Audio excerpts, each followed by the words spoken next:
You can't lose respect for yourself because you're trying to respect somebody else. You can't lose respect for yourself because you want people around. You can't lose respect for yourself because you want love. You can't lose respect for yourself just because you want validation. You can't do it. You have to have self-respect. You need to leave every single situation.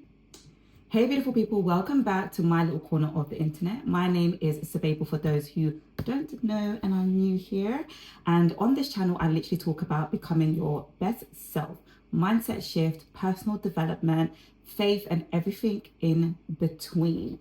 And so today, I really want to get this video pushed out. It was really heavy on my mind. Like I just couldn't sleep. Like I think I even dreamt about this topic. And I'm actually heading out to lunch right now. I haven't even got my glasses because I can't find it. It's somewhere. I'll find it after. But I know that I just want to push this video before going out, because if I don't do it today, it might be another couple of days before I'm able to record again. And I really want to get this video out. So on today's video, I want to talk about how to fall in love with yourself. And the reason why this topic was just so important for me is because that just on the previous video that I made on how to get rid of your past, one of the contributions that actually helped me to get rid of my past is to fall in love with myself, is to choose myself, to put myself first. When I decided to take the spotlight of other people, other situation, when I started to stop thinking about what's going on in somebody else's mind, or what someone else is thinking, or what somebody else wants or desires, and started to put all of that spotlight on myself and chose myself, that's when things started to really shift. Whenever life was going downhill for me, it's because I was heavily focused on the exterior. I was heavily focused on pleasing other people, making other people happy, making sure that they were in a good position, but I always put myself last.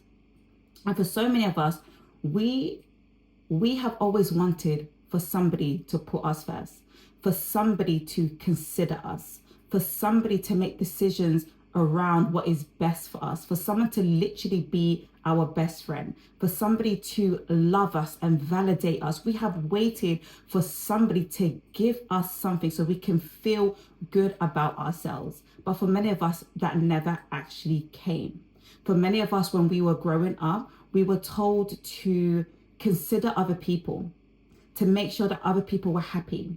If you're somebody from, I might be biased here, but if you're somebody from an Afro-Caribbean household, you might have been told, especially if you're the first daughter, if you're the eldest, you might have been told to, look after your siblings, look after your brothers, look after your sisters.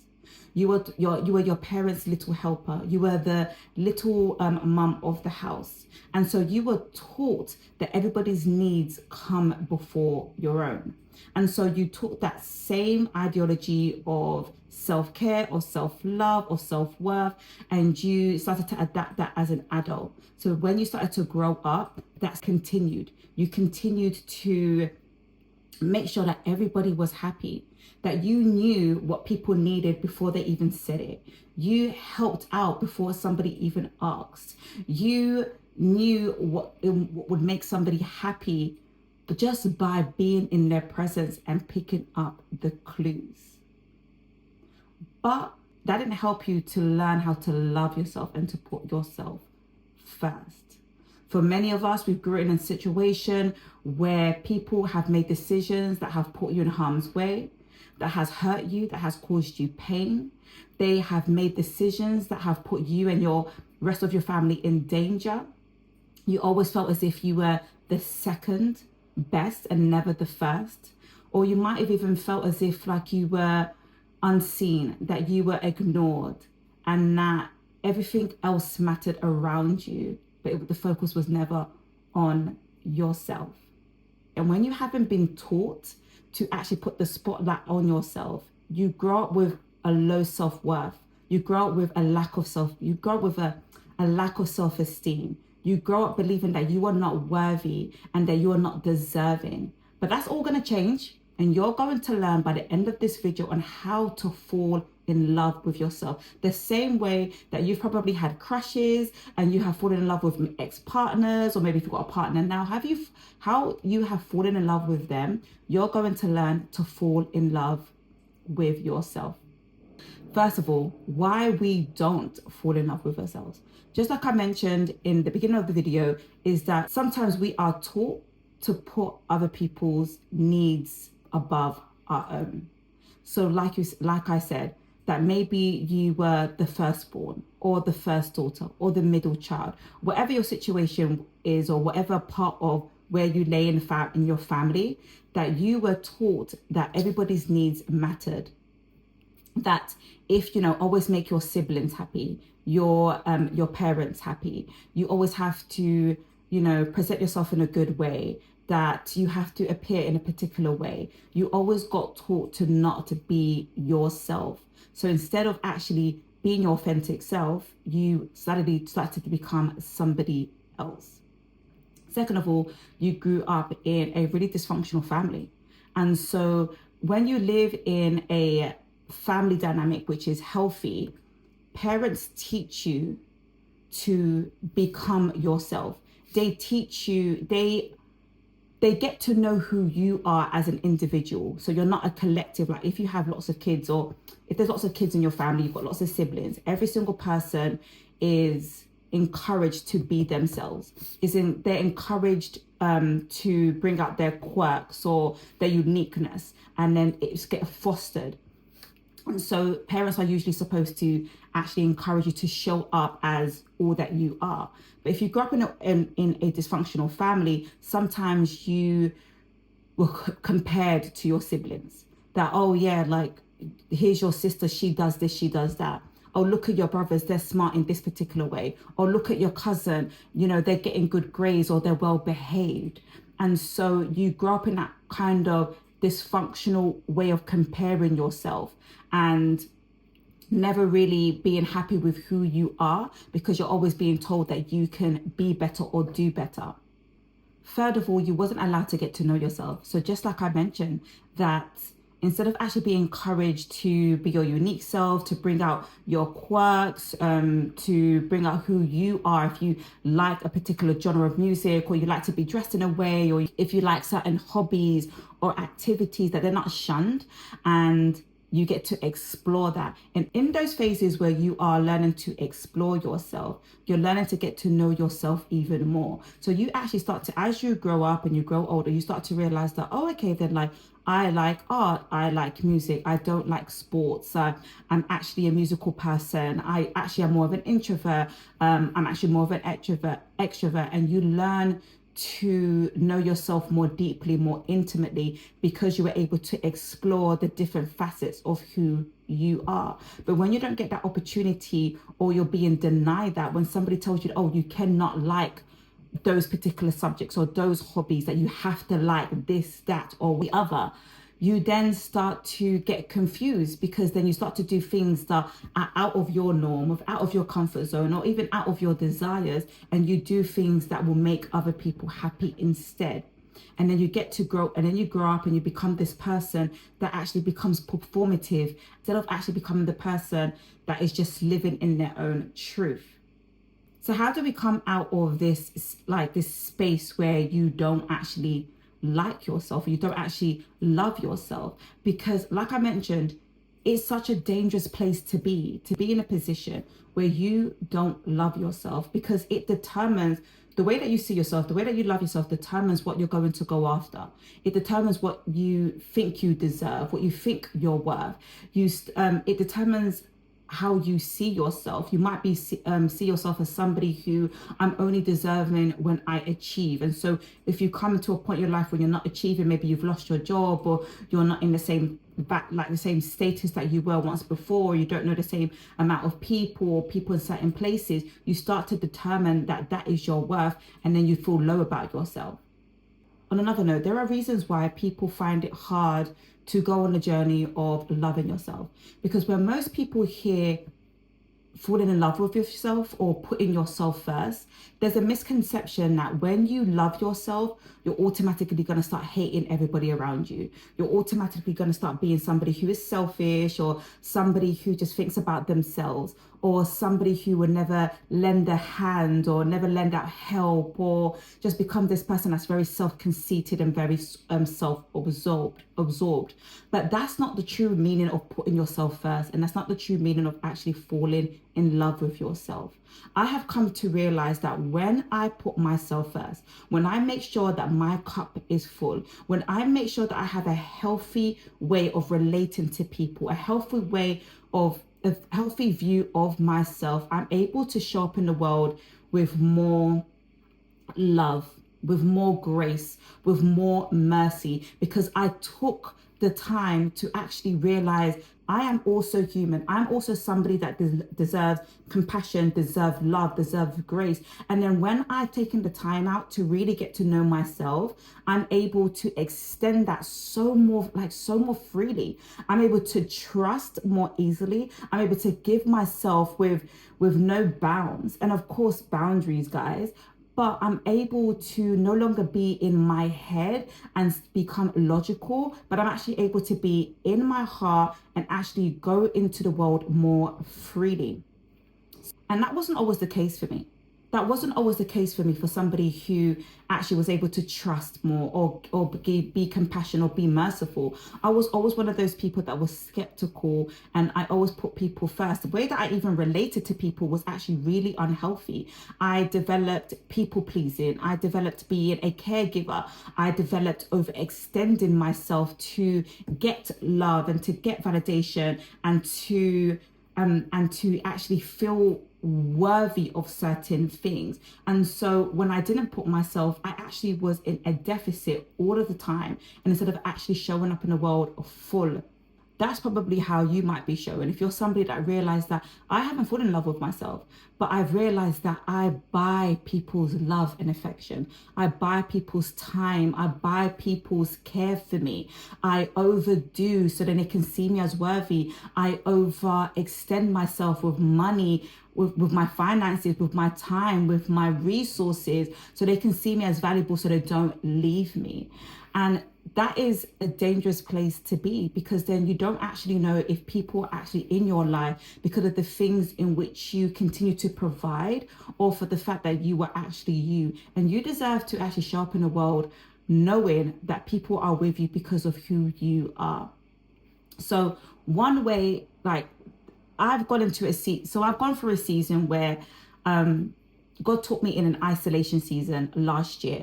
And I've gone through a season of isolation before, where jobs were stripped away from me, opportunities, finances, friends. Nobody was looking at me romantically, like not even battling. I'll be walking down the street and nobody, it's like I'm invisible, sort of thing. So I was in a season where it was nothing was happening. Nothing was happening apart from me, myself, and God. And and in that moment, I felt unworthy, because there were so many things falling off me. I couldn't lean on my job. I couldn't lean on the fact that I was this person that was getting paid X amount of money. I couldn't lean on the fact that I was the person that was constantly being promoted. I couldn't lean on the fact that I had a massive circle of friends that loved to see me, and I was constantly being invited out, and I had a really brilliant social life. I couldn't lean on the fact of I always had somebody who liked me. I always had somebody who would give me attention. There was nothing there for me to lean on other than me, myself, and I. But that is a beautiful place to be. That is a beautiful place to be. How we fall in love with other people is because that we took the time to spend time with them. And for many of us, we have not really spent time with ourselves. We're at our parents' house. We help with our parents, with our aging parents. We help with our siblings, our friends. We always extend ourselves and always doing something that you're probably never actually alone. This time of isolation, which I'll say number one, by the way. So number one is spend time with yourself. You might be feeling as if this time of isolation is torture. You might be feeling as if this time of isolation is actually punishment for something that you have done wrong, but actually is a gift. It is such a gift. It's a gift of love and a gift of elevation and a gift of transformation and a gift of actually intimately getting to know yourself, where you have to dig down and actually ask yourself questions. When you're by yourself, you have to face yourself. And it is scary because sometimes what comes up in your mind, what comes up in your heart, what comes up in your thought, in your mind. So what comes up in your mind, what comes up in your heart, what comes up in your soul are really deep questions. Why do you feel uncomfortable being alone? Why can't you go out and sit in a cafe by yourself? Why do you feel as if you're unworthy because you're not getting a phone call? Why does somebody leaving you feel as if you have to leave yourself? Why is the fact that you're not dating means that you are not deserving, that you are not enough? Why does, all of these why questions start popping up? And they're not there to distract you. They're not there to put you out. They're not there to hinder you. They're there to heal you. They're there to elevate you. When you are able to face those questions head on and actually be true with yourself and give yourself the answers that you need to get to the next season of your life, to get to the next place of your life, you start to realize that half of these things were you either feel half of these things because you got taught. You might feel half of these things because somebody said something negatively about you. And you either learn that half of these things is just because that's just how you've always done things. When I was going through a season of isolation, it was such a funny season because I was also going through a weight loss journey. And so one of my weight loss activities was that I had to walk outside, do 10,000 steps, and I had to be outdoor walking. And I found it so weird to be walking outside with that length of time. It's like an hour and a half to walk 10,000 steps with nobody. And I was like, gosh, I feel so weird. Like I feel uncomfortable. Why did I feel uncomfortable to walk by myself? Why did I feel uncomfortable to just be on my own? I had to come to the realization that the reason why I didn't love myself is because I didn't actually feel comfortable within myself, to the point where walking for an hour and a half made me feel weird. That I thought to myself, people are going to think I'm weird, that I'm just walking down the street, just walking nowhere. Why did I feel as if I felt as if I was having a weird experience with myself? Because I came to realize that it's because I just didn't spend time with myself. So when you actually spend time with yourself, you start to explore deeper questions about why you do things, how you do things. But not only that, it also gives you the opportunity to do things on your own. And that brings me up to the next point. Number 2 is that start to do things on your own. It's not one of those things where, oh yeah, you should try and do things on your own. Like, it's a nice thing. This is a non-negotiable. You can't afford to not do things on your own. You have to learn to do things on your own. You have to learn to get out there and put yourself in spaces that you're uncomfortable. To walk into a restaurant and sit there for an hour, sit there for 10 minutes, get a cup of coffee, get a cup of tea, sit there, not being on your phone, and actually realize, how do you feel within yourself? How do you feel in your body? Like, what is coming up in your mind right now? The fact that you are somewhere on your own. Explore different things. If you like if you like to do certain activities or go to a certain place but you never go because you don't have anyone to go with, learn to actually go to those places. You've always wanted to go to a conference, go on your own. You wanted to go to the movies, go on your own. You want to maybe network and build more friends or build a different community for yourself, go to those places without actually having your friends around you supporting you. You step into that place and do it to yourself, because there is a confidence, and nobody tells you this, but there is a confidence that is birthed within you when you are able to, when you know subconsciously that you're going to get stuff done, that you don't have to wait for anybody. Now, I'm not saying that I'm not coming from a Miss Independent sort of thing, that you don't need anybody and you don't have to ask for help. I believe in interdependence, but I also believe that your life should not stop just because there's people that won't join you on the journey. That you shouldn't do certain things just because that you haven't got a crowd to follow you. Life should still be so vibrant for you. It should still look so full for you because you have learned and mastered that regardless if somebody's coming with me or not, regardless if somebody has the same vision of me or the same vision as me or not, I'm going to continuously do things for myself and with myself. So number 3 is do things that matters to you. And I go back to the point. So I was a very confident person, even from when I was younger. I was one of those people that I loved doing things on my own. I read, I painted, I went out on my own. I lived in my own little bubble, and I didn't really care about anybody else's opinion until I got into a toxic, abusive relationship, and that was for 10 years. And that literally changed the way that I saw myself. Life literally went from day to night. It took a 360 degree turn. And the way that I saw myself, my thought patterns, the way that I saw the world in front of me was completely different to how things were before entering into that relationship. And I suddenly became a shell of myself.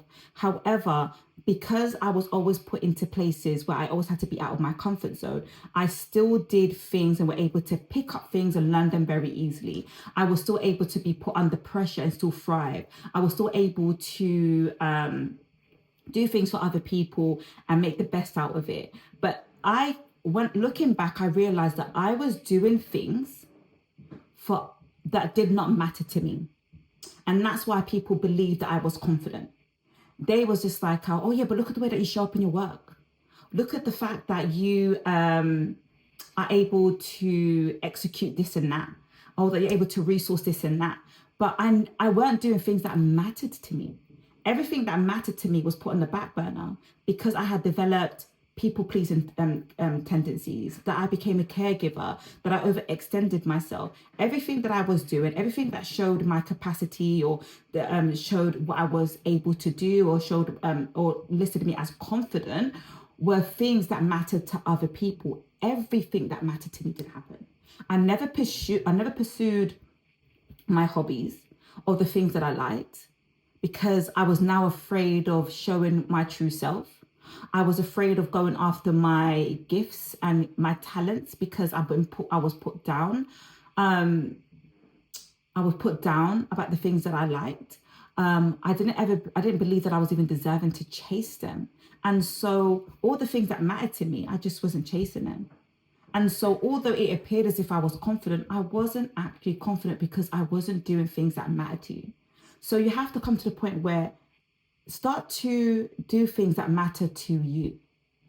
Don't only be the person that does things. Don't only be the person that is good at doing things or can breathe life into anything or can make anything happen. But can you do the things that matter to you? Are you able to go after the goals and the hobbies and activities and the passions that are valuable to you?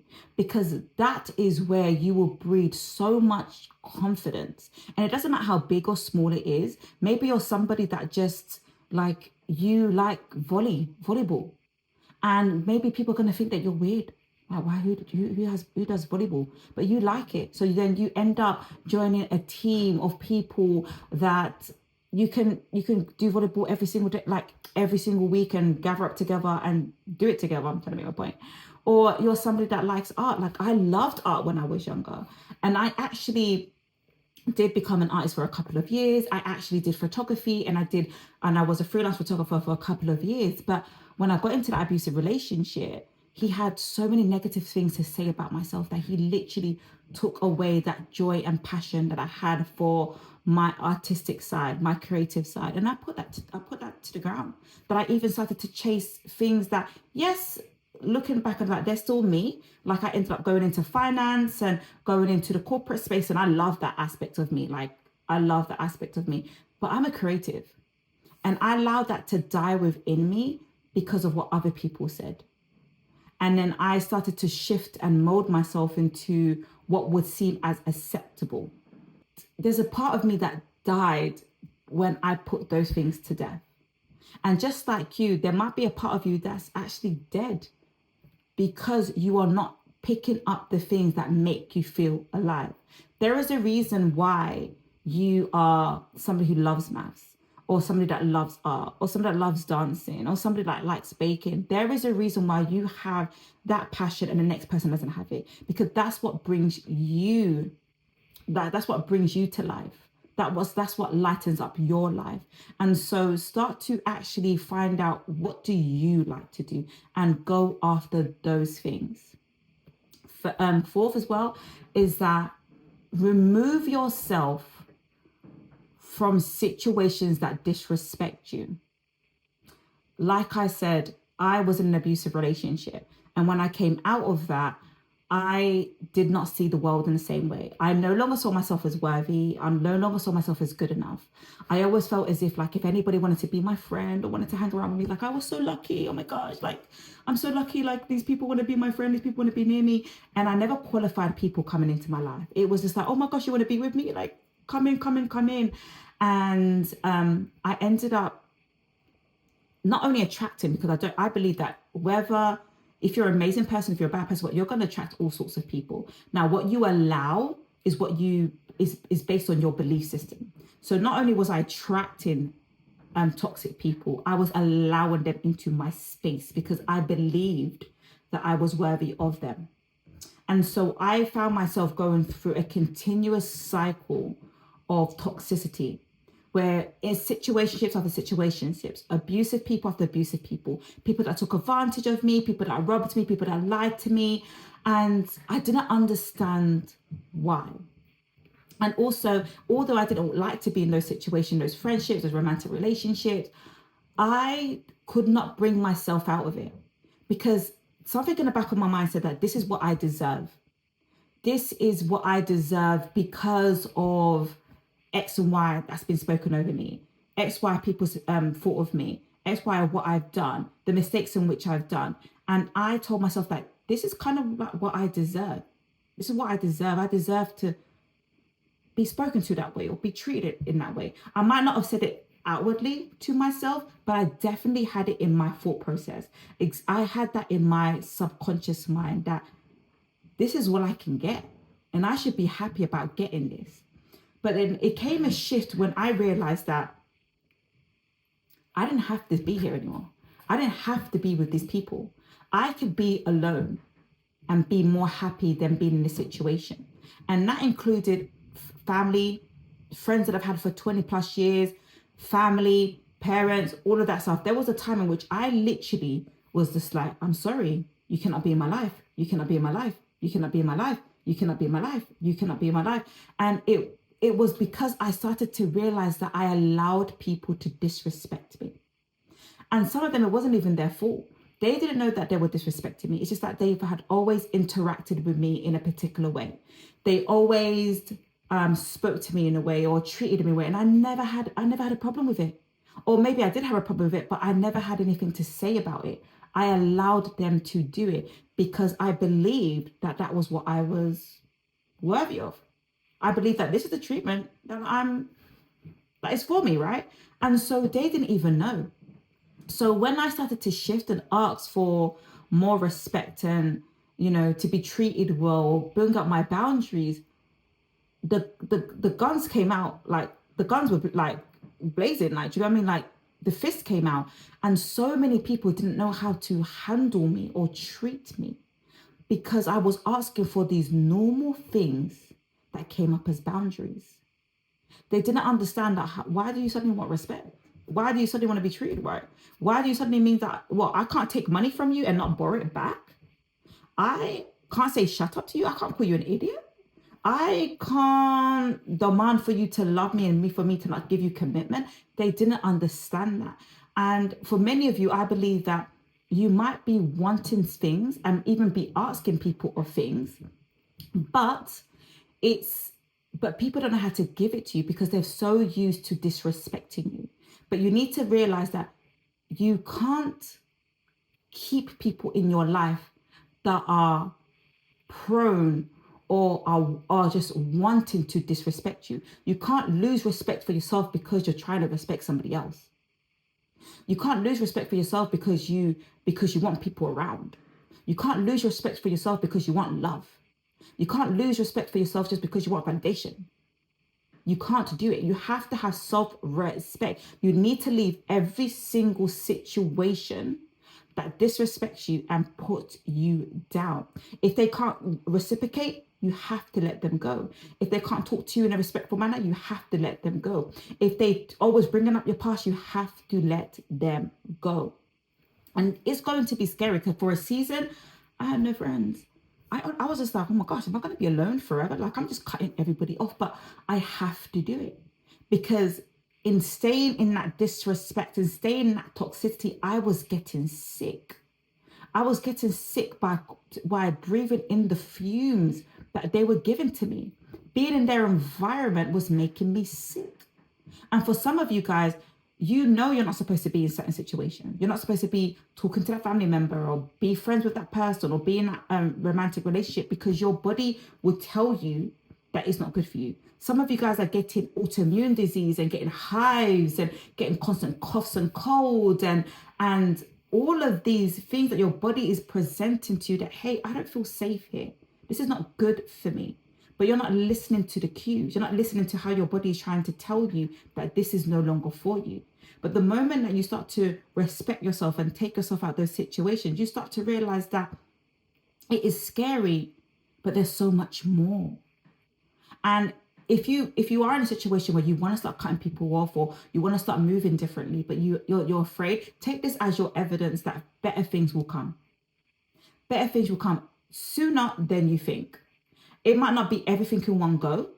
It might not be like, oh my gosh, like I'm gonna lose 10 friends and 10 friends are gonna come automatically, but they'll steadily come. One by one, they will come slowly. You're gonna leave that romantic relationship. It wasn't even romantic, to be honest. It never even gave you anything. But you leave that person. Eventually, you will find somebody. When you start to build yourself up and have self-respect for yourself. And fifth is that you have to commit to yourself. Honestly, I have gone through a season of isolation. I've gone through a season where things and people and places have fallen off me and I've been left by myself quite a few times. And I never learned the lesson. I never knew that that was an invitation to love. I didn't know that was an invitation for me to get to know myself again. I didn't know that was an invitation for me to deeply get to know myself and love myself and believe in myself. And so when I was in those situations, I just wallowed in guilt and shame and self-doubt. And I just waited for the situation to change. And yes, the season did change, but I also did learn the lesson. And I entered the new season feeling as if I was healed and feeling as if like things were great. But then when push came to shove or when difficult situations came or situations where I had to people please or it presented to me, I people pleased again. I overextended again. I gave my finance again.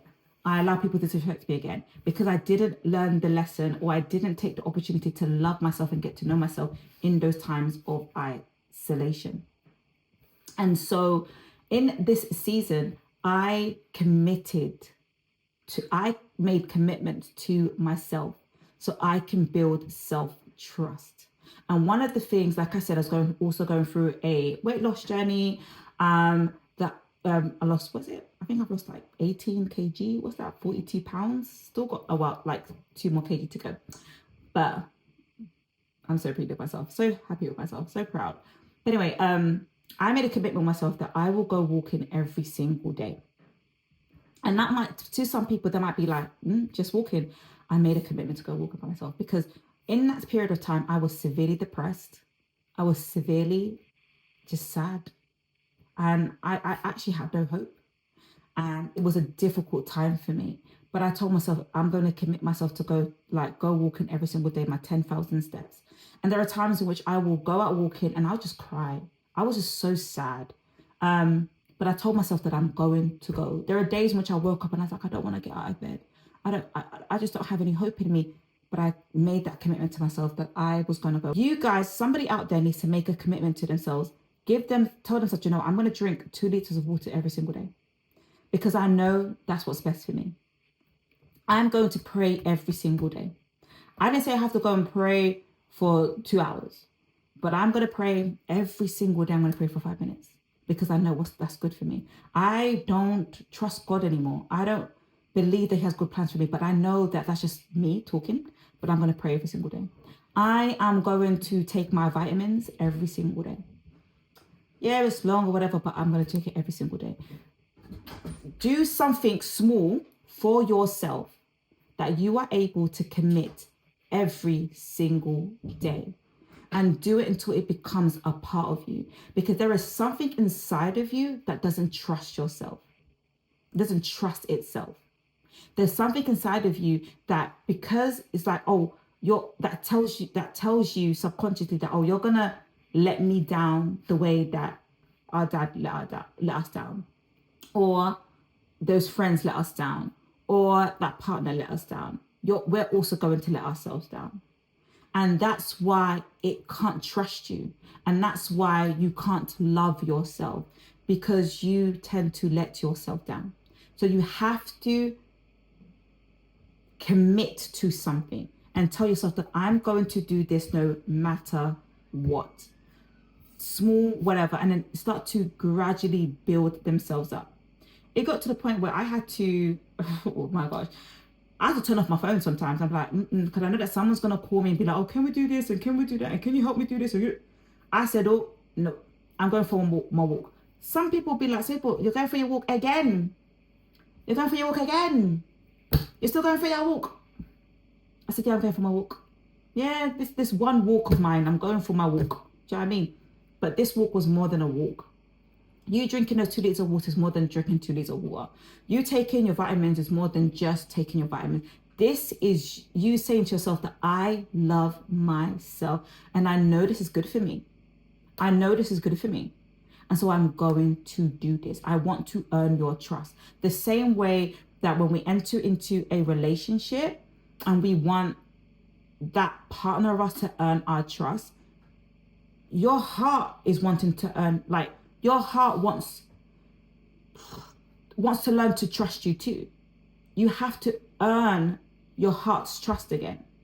You have to earn the trust within yourself again. It isn't, you have to build a relationship with yourself the same way that you build a relationship with somebody else.